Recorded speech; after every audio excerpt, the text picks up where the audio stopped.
Hello friends and welcome to Evo Study Classes. Myself Nisha, your mentor for today's session. Guys, आज जो topic हम discuss करने वाले हैं that is hire purchase versus leasing. इस topic के regarding काफी बच्चों को काफी सारी कंफ्यूजन हो रही थी. So without wasting much time, let's discuss about these topics.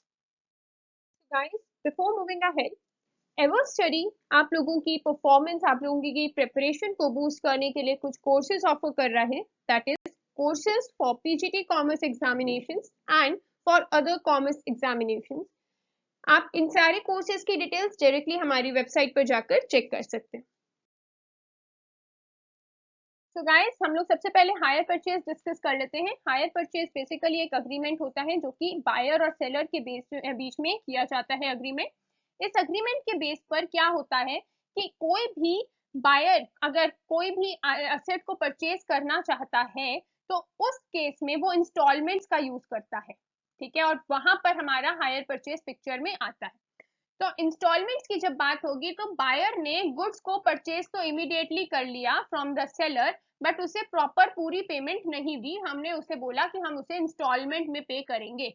तो उस केस में जो उस स्पेसिफिक असेट की गुड की जो ओनरशिप है वो सेलर के पास ही है जब तक हम उसे फुल पेमेंट नहीं कर देते हैं.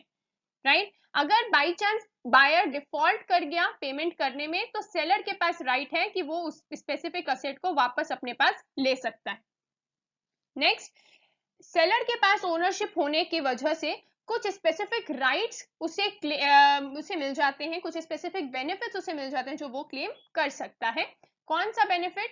एक है आपका डेप्रिसिएशन, कि जो डेप्रिसिएशन है वो चार्ज कर सकता है सेलर. डेप्रिसिएशन चार्ज करने की वजह से जो टैक्स बेनिफिट है वो सेलर के पास आएगा. While if we are talking about the tax benefits for the hire purchaser, तो वो कर सकता है जो हायर चार्जेस वो पे कर रहा है. हायर चार्जेस में कौन कौन सी अमाउंट आएगी? उसकी प्रिंसिपल अमाउंट जो वो इंस्टॉलमेंट के लिए पे कर रहा है along with the interest charged by the purchaser, sorry seller, right? So इस केस के अंदर जो हायर चार्जेस वो पे कर रहा है, सेलर बायर पे कर रहा है, वो स्पेसिफिक बायर के टैक्स बेनिफिट्स वो क्लेम कर सकता है. नेक्स्ट, फीचर्स की अगर हम बात करते हैं तो फीचर्स में बायर जो है वो गुड्स को इमीडिएटली अक्वायर कर रहा है. राइट, ओनरशिप जो है उस ओनरशिप का जो टाइटल है उस स्पेसिफिक गुड का या असेट का वो अभी भी सेलर के पास ही रह रहा है, ये हमने पढ़ा. इंटरेस्ट की हम बात कर रहे थे तो हमारा पीरियोडिक इंस्टॉलमेंट जा रहा है जिसके अंदर ये इंटरेस्ट भी इंक्लूड किया जाएगा for specific down payment. Next, buyer जो है जब वो कंप्लीट पेमेंट कर देगा, जब वो फाइनल इंस्टॉलमेंट पे कर देगा, एट दैट मोमेंट उस एसेट की ओनरशिप उसके पास ट्रांसफर कर दी जाएगी. इसका जो इंटरेस्ट रेट रहता है वो फ्लैट इंटरेस्ट रेट रहता है. एंड लास्ट वन इज कि जो बायर है अगर बायर ने डिफॉल्ट कर दिया तो हायर वेंडर के पास या तो फिर हायर वेंडर बोल लो या मैं अब इससे बोल सकती हूँ सेलर, तो सेलर के पास ये लीगल राइट है कि वो उसे पोजीशन उस स्पेसिफिक असेट की पोजीशन अपने पास वापस रख ले. राइट, हायर परचेज के केस में हमने देख लिया कि जो पार्टीज हैं वो दो स्पेसिफिक पार्टीज इन्वॉल्व होती है. First is your hire purchaser, second one is your hire vendor या मैं जिसे बोल सकती हूँ सेलर या डीलर. ठीक है, तो जो गुड्स बेचेगा दैट इज योर सेलर, और जो स्पेसिफिक हायर परचेज के अग्रीमेंट में इंस्टॉलमेंट पे करके उस एसेट को यूज कर रहा है that is your hire purchaser. तो गाइस, अब हम लोग लीजिंग को डिस्कस कर लेते हैं एक बार. अगर हम लीजिंग की बात करते हैं तो लीजिंग इज बेसिकली एक काइंड ऑफ एस्पेक्ट जहां पर अगेन दो पार्टीज इन्वॉल्व होती हैं. एक है आपका लेसर और एक है आपकी लेसी. ठीक है, लेसर कौन? जो कि सेल कर रहा है एक स्पेसिफिक असेट को. लेसी कौन? जो कि परचेज कर रहा है, जिसको मैं बोल सकती हूँ बायर. राइट, लीजिंग बेसिकली आपका source of finance, basically long term source of finance के अकॉर्डिंग यूज किया जाता है. जब ऑर्गेनाइजेशन को कोई स्पेसिफिक असेट की जरूरत होती है और उसके पास शॉर्टेज ऑफ फंड की वजह से वो असेट परचेज नहीं कर पाता है तो उस केस में लीजिंग को यूज करके वो स्पेसिफिक असेट को परचेज कर सकता है. लीजिंग के अंदर देखो क्या है, लेसर है वो राइट देता है. किस चीज का?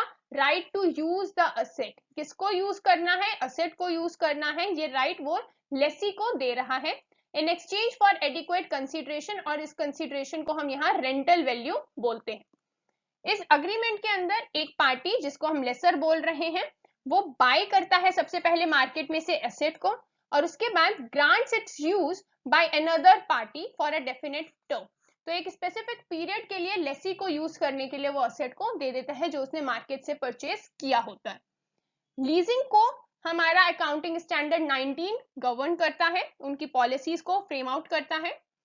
फीचर्स की बात करें तो लीजिंग फाइनेंशियल कॉन्ट्रैक्ट है, दो पार्टीज इन्वॉल्व होती हैं इसमें, लेसर और लेसी।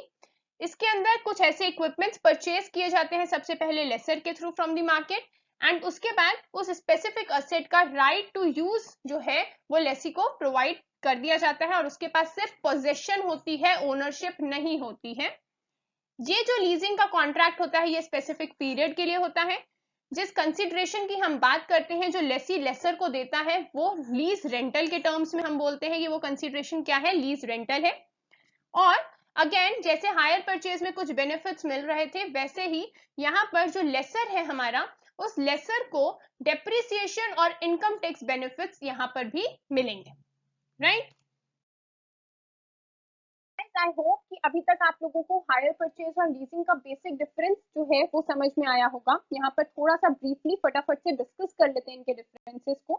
हायर परचेज जो है यहाँ पर क्या बोला जाता है कि हायर परचेज में अगेन दो पार्टीज आ रही हैं जो कि मंथली पेमेंट, मंथली इंस्टॉलमेंट के बेस पर आपका असेट को परचेज करेगी। At the end of the final instalment हमारी ओनरशिप ट्रांसफर की जाएगी उस स्पेसिफिक असेट की। जबकि लीजिंग की अगर हम बात करें तो लीजिंग के अंदर हम सिर्फ उस असेट को यूज करने का राइट दूसरी पार्टी को दे रहे हैं, नथिंग एल्स। और उस स्पेसिफिक कंसीडरेशन के लिए, जिस स्पेसिफिक कंसीडरेशन के लिए दे रहे हैं उसको क्या बोलेंगे हम, रेंटल वैल्यू बोलते हैं।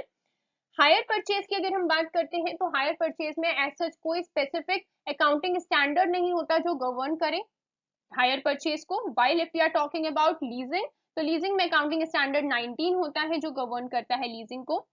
इंस्टॉलमेंट्स में हायर परचेज के अंदर प्रिंसिपल और इंटरेस्ट दोनों की अमाउंट आती है, वाइल लीजिंग के अंदर सिर्फ cost of using that specific asset, उस स्पेसिफिक कॉस्ट को ही हम इंस्टॉलमेंट में इंक्लूड करते हैं। असेट टाइप की अगर मैं बात करूं तो असेट टाइप में हायर परचेज के अंदर बेसिकली आपके ऑटोमोबाइल्स वाले जितने भी एसेट्स होते हैं वो आते हैं, जैसे कार हो गई, ट्रक हो गई, लॉरी हो गई। तो ये सारे, कि आपने ट्रक ले लिया किसी से हायर पर, ठीक है, आपने कार ले ली किसी से हायर पर, और आपको पूरे उस स्पेसिफिक कार को परचेज करना है तो फाइनल इंस्टॉलमेंट्स पे करते जाओ। जब फाइनल इंस्टॉलमेंट पे हो जाएगी तो वो कार आपकी हो जाएगी, टिल देन वो कार उसी सेलर की बिलोंग करेगी। सिमिलरली लीजिंग की अगर हम बात करें तो लीजिंग आपके बैलेंस शीट के अंदर जो आने वाले कैपिटल असेट्स होते हैं उन कैपिटल असेट्स के रिगार्डिंग लीजिंग डील करती है। इसके अंदर आपके स्पेसिफिक मशीन्स आ जाती हैं, कुछ लैंड एंड बिल्डिंग्स आ जाती हैं, राइट। सो उनका यूज करके आप प्रोडक्शन एक्टिविटीज कर सकते हो। ओनरशिप की बात करें तो ओनरशिप हायर परचेज के केस में लास्ट इंस्टॉलमेंट पे करने पर ट्रांसफर की जा सकती है, while in case of leasing ये डिपेंड टोटली करती है कि लीज किस तरीके का है।